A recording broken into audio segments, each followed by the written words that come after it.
Olá, convidando vocês a me acompanharem em mais um unboxing e vejamos como abrir isso daqui.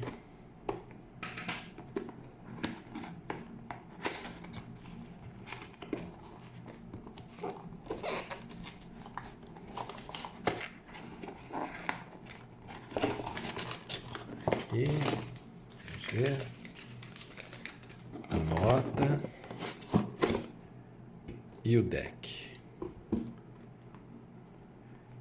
É um deck de tarô chamado Majestic Earth, Terra Majestosa.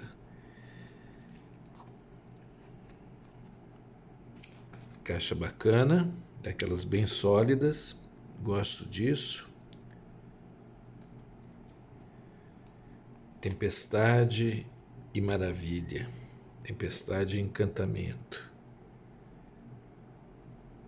Hildegard Hinkle é o nome da autora.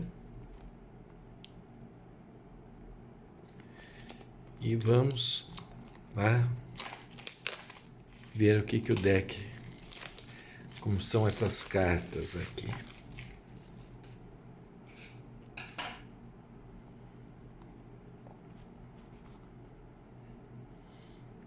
Bom, dá para ver que elas são, as bordas são em folha de ouro, não é aquele dourado de tinta, mas é o dourado de folhação. E dá para a gente ver também que acompanha um livreto, um manual, né? Aqui é um livro simples, descrição de cada carta, sem dúvida alguma. E como são cartas, as ilustrações são tiradas de quadros famosos, mais ou menos famosos, ela vai ter aqui embaixo que quadro corresponde, aonde que se encontra. Aliás, é obrigatório isso. E nós vamos ter aqui as descrições. Por exemplo, o 3 de espadas, que ela chama de nuvens, né? É Saturno em Libra, signo do ar, corresponde à separação, lamento, quebra, né? Afastamento, também potência, tristeza e catarse. Enfim, é isso. Tem como quase sempre um esquemazinho de jogo no final. Ela vai falar também dos elementos, né? Um guia para as cartas de corte, um esquema de tiragem, os quadros, as referências dos quadros, os agradecimentos.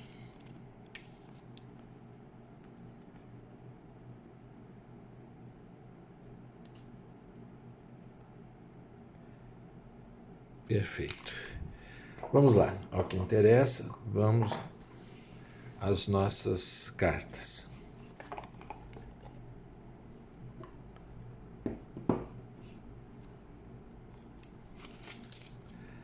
As cartas são de um tamanho bastante bom, bastante bem grande, não tem bordas, como, né, dá para se perceber. O verso dá para quem usa cartas invertidas, não vai ter problema nenhum, porque a gente não consegue saber se elas estão ou não invertidas, então dá para usar perfeitamente invertidas. As cartas são num papel boa qualidade. Eu esperava até um pouquinho, pelo tamanho das cartas, que ele fosse um pouquinho mais pesado, mas na verdade ele é um cartão mais fino. E no final aqui temos duas cartas, acho que deveriam ser mais, que seriam as cartas dos elementos. Deixa eu ver uma coisa aqui, se elas estão grudadas. Estão.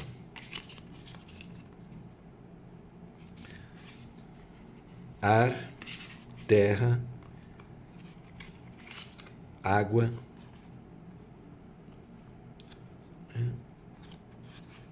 bastante legal. Bastante legal. Daí aqui, mais um comentário sobre os artistas. E aqui as cartas.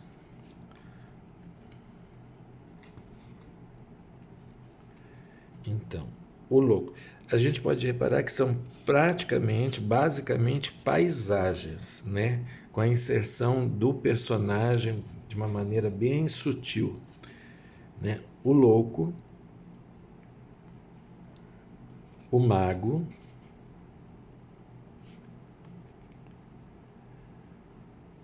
a sacerdotisa,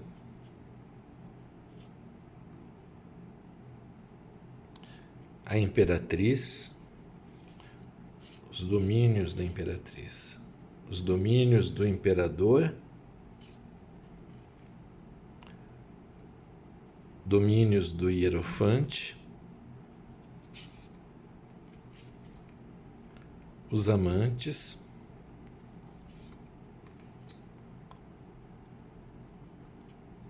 o carro, a força,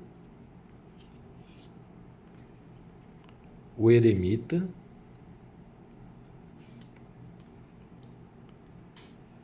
a roda da fortuna, aqui tratado como o suspiro ou o cochicho da fortuna, né? O segredo aquilo que se diz bem baixinho, né? O ouvido encostado na boca da estátua.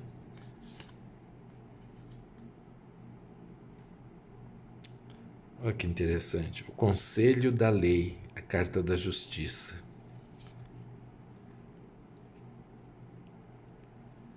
O pendurado, virado de ponta cabeça, né? Dá para perceber que é um naufrágio aqui. A morte,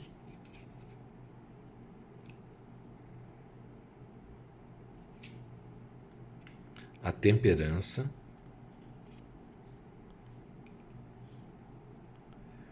o diabo, o demônio, a tempestade, a torre,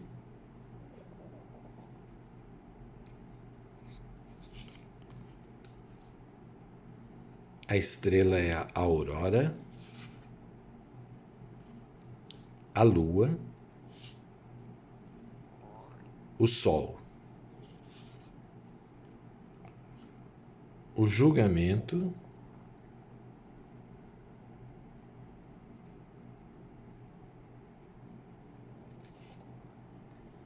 e o mundo. E esses foram os arcanos maiores. Começamos com o naipe de ouros, o as de pedra.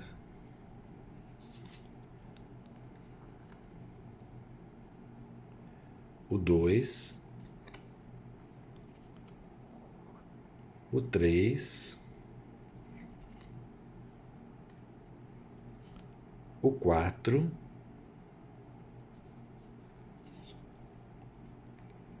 o 5 de ouros, o 6, ouros, o pentáculos, ou mesmo pedra, né? A vida material. O 7, o 8,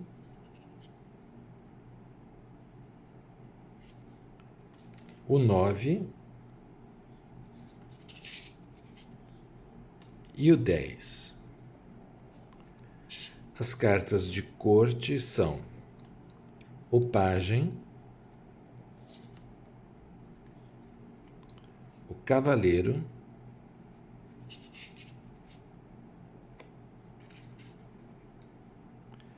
Daí os nomes modificam para a criatura e o espírito. A criatura e o espírito. Que corresponderiam ao rei, à rainha e ao rei do naipe. Naipe de espadas, aqui chamado de nuvens. O as. O 2 de espadas. Reparem os detalhes.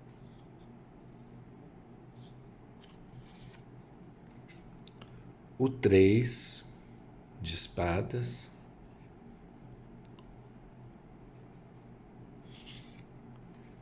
O 4, a Arca da Aliança aqui.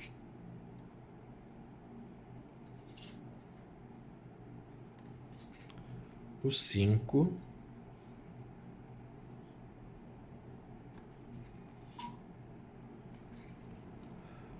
O 6.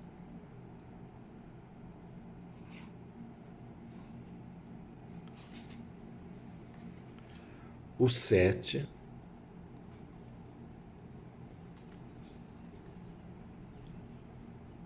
O 8.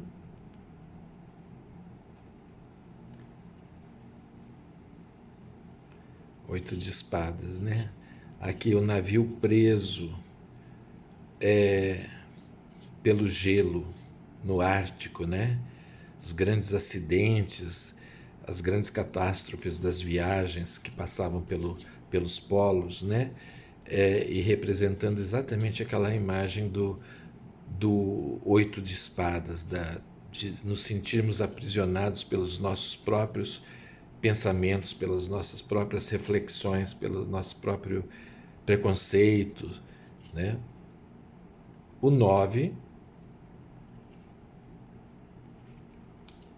e o 10.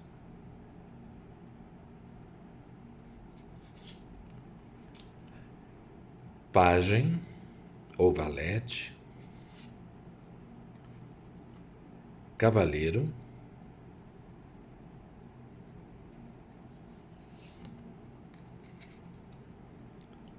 a criatura ou rainha e o espírito ou rei. As de paus, aqui ele chama de árvores.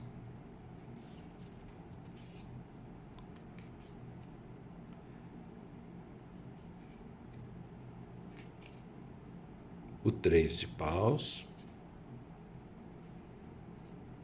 O 4.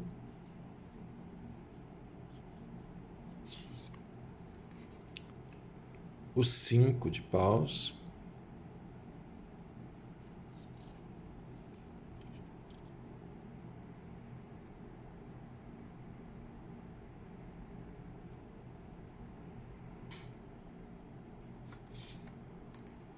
O 6. O 7.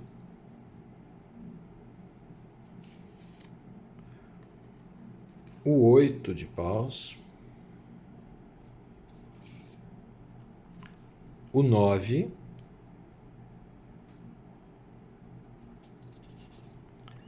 E o 10.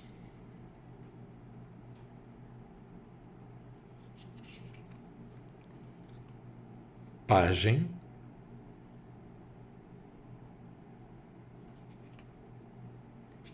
cavaleiro,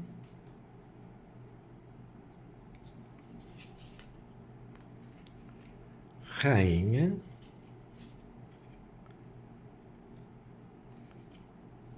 rei de paus. E o último naipe, copas, naipe de água.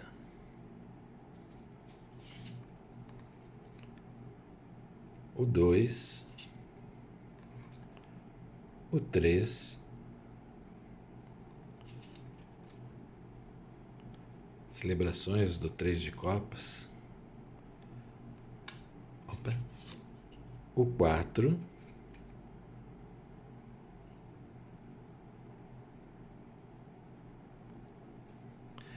aquela carta que costuma falar de uma certa indiferença de emoções, né? O 5 representa um luto, uma tristeza.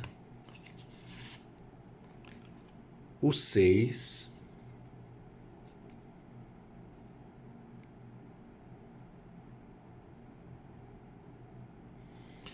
as memórias, o passado, as lembranças. O 7 com suas fantasias, com suas ilusões. O 8 de copas, né? Seguindo novos caminhos, enfrentando novos desafios emocionais, sentimentais. O 9, Geisa.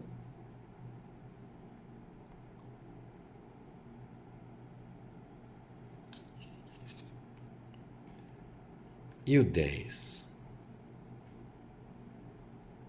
Sentimentos todos, né, perfeitamente equilibrados.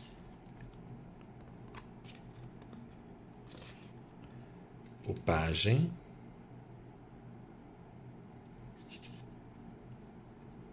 O cavaleiro. Criatura ou rainha.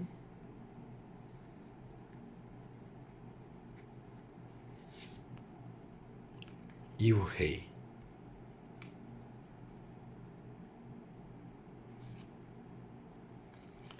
Daí nós temos aqui a complementação, as 4 cartas dos elementos, que você também pode usar, se quiser, se desejar, né? Aqui.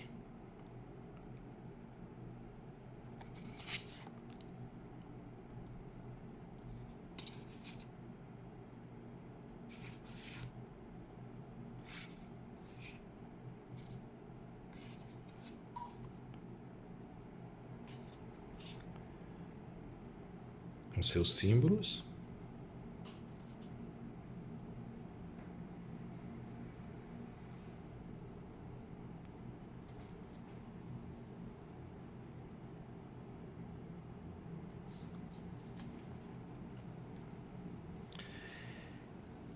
Então, pessoal, esse é o Majestic Earth, um deck todo feito em cima de imagens de paisagens, uma coisa extremamente idealizada, né?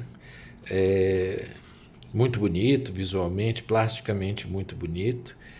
E é daqueles decks que a gente, quando vai utilizá-lo mesmo, a gente para dar uma pensada, olhando a imagem e tentando sempre perceber o que a autora quis dizer com a imagem e o significado dela. Como é que ela casou isso? Como é que ela buscou fazer esse simbolismo, né? Trazer isso para dentro do tarô. É um deck para quem está começando? Não, não é, definitivamente não é, porque as ilustrações não nem se aproximam daquilo que a gente pode estar mais acostumado. Não vão nem para o lado do Rider-Waite, não vão para o lado do Marseille, né? Eles são uma opção dela. É um deck que eu chamaria de meditação, um deck de contemplação, um deck de estudo. Não é um deck para o iniciante, que eu indicaria, pelo menos não indicaria para quem está começando agora. Mas é um deck, sem dúvida alguma, plasticamente muito bonito, de muito boa qualidade, de excelente acabamento. Como eu sempre costumo dizer, não tem verniz brilhante na superfície da lâmina, o que muito me agrada. Eu gosto de cartas que não ficam refletindo a imagem nela, não fica refletindo o brilho. Então, era isso que eu tenho para conversar e mostrar para vocês hoje. Obrigado pela companhia.